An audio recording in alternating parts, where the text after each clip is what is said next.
Greetings internet peopleoids, Darkly Dave here, and in this video I'm going to be talking about gender identity and gender expression, more specifically in regards to androgyny and androgynes. But first I'm going to take this off because it's creaking like hell. Hope you enjoy the gratuitous flesh shot. And thank you to Connor Manning, who first got me onto crop tops. It's all your fault. I've now got 4 of the damn things. And personally, I love them. They're really comfortable. But that's because I, whilst being a cis male, also identify, or rather, express myself androgynously. That's where I'm happiest being on the spectrum, at any rate. So there's masculine qualities and feminine qualities within myself that I like to express. I don't feel that I'm quite queer enough to call myself an androgyne, as I mostly identify pretty much entirely as a male. I am a cis male.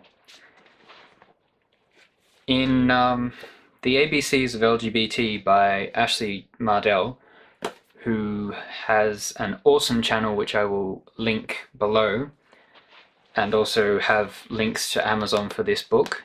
Check it out. It's very reasonably priced, and it's chock-a-block with information all about moving beyond the binary of genders, you know, all the schmucks that are probably already in the comment section saying there are only 2 genders.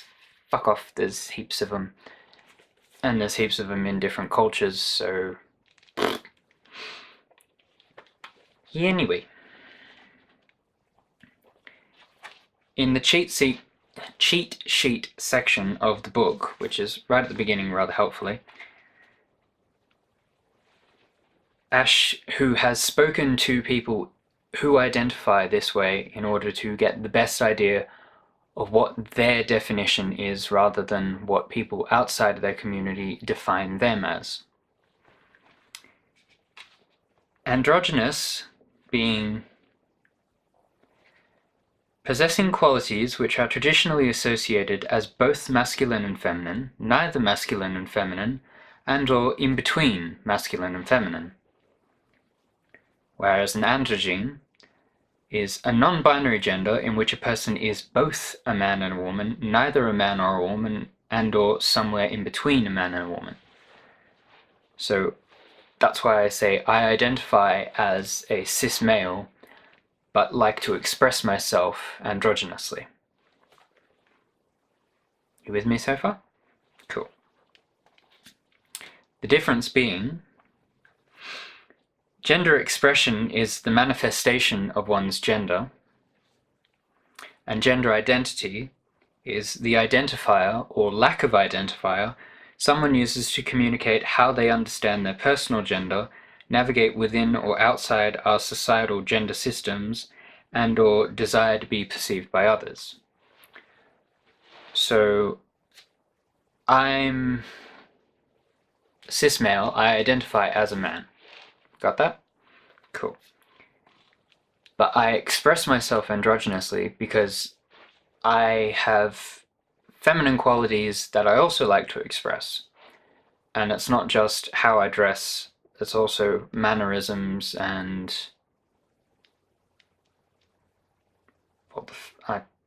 mannerisms, we'll go with that. But a term that I've also found that I rather enjoy is, and which I find defines me a little bit better in regards to my androgynous expression, is a genderfuck, which is a term I love anyway, but it's defined as a person who deliberately seeks to cause or enjoys when they create confusion in regards to their own gender. Now, this is something that I encountered a few years back now. I had a beard, but quite long hair, and being quite skinny, wearing, back in the day, ripped blue jeans and a blue denim jacket, from behind I looked like a girl, which caused some confusion at TAFE when a guy walking down the corridor was watching me from behind. My library class was pretty much all women. There was 2 guys, me and another guy. And so this guy walking down the hall, checking me out from behind, by the time he'd passed and looked forwards at my face, noticed the beard and immediately went, huh! Because he's just been caught out that he's checking out a guy. I don't mind, you check me out if you want, that's fine. But sort of kicked off a thing. Originally I felt kind of insulted about it because A, I was still in the closet, B, I'm a fairly femme sort of guy, so getting caught out with that sort of thing made me feel really self-conscious about it, because for years through school I got shit for being a femme sort of a guy, which included all sorts of bullying we're not going to go into right now. But for years and years I sort of repressed that and tried to dress more masculinely. But as time went on and I gave less of a shit about other people's opinions, I just started to accept it. Later on I'd grown out a Van Dyke, so I had a full face beard, and in fact you can see it in my older videos, crappy as they are. It got to a point where I didn't feel comfortable with it anymore, and so I shaved it off. It was also making me look ancient.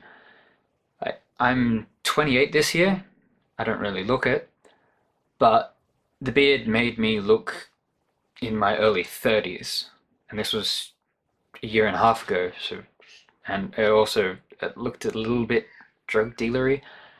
I'd been going for a similar sort of look as Lucian in Underworld. Sort of got there, sort of didn't. But anyway, once I'd come out as bi, it sort of was a lot of weight off my shoulders, and it allowed me to express myself more as I felt I should be able to. And encountering creators like Rolly Gasha and Connor Manning and a few others anyway, it was them that sort of introduced me to this idea of, yes, you can dress androgynously, it's not just a thing that the general bad guys in different movies always dress like. Interestingly, also the same guy that played Lucian in Underworld also played a character in the second Tron movie, and he's quite an androgynous character in that. And that was where it sort of started to kick off some more, along with other characters, including Alan Cumming's character in the movie Plunkett and McLean, who's a fop, a dandy, and wears full face makeup, and as being quite foppish, plays with the gender expression a bit, which was something that I found really appealing. So that's when I started. I think the first thing I bought was these 3/4 pants, and that was a big thing for me. It was the first ever thing of women's clothing that I'd ever bought, and they are women's ones. Got them from Just Jeans. And it sort of kicked off a thing from there that I started getting. I bought a couple of women's t-shirts because they fit me better than the men's ones do, because in Australia men's clothing is built square. There's no shape, no form, no tailoring. It wasn't until later on I managed to get a couple of shirts that are more tailored, because I like that silhouette, and it's something that fits me and suits me a lot better, because otherwise I look like I'm swimming in my clothes. So yeah, rambling video aside, I hope you enjoyed this video. If you did, feel free to hit the like button, And feel free to leave comments about your gender expression and how you express your gender identity in the comments below. Don't bother with trolling comments because I don't give a fuck what you think.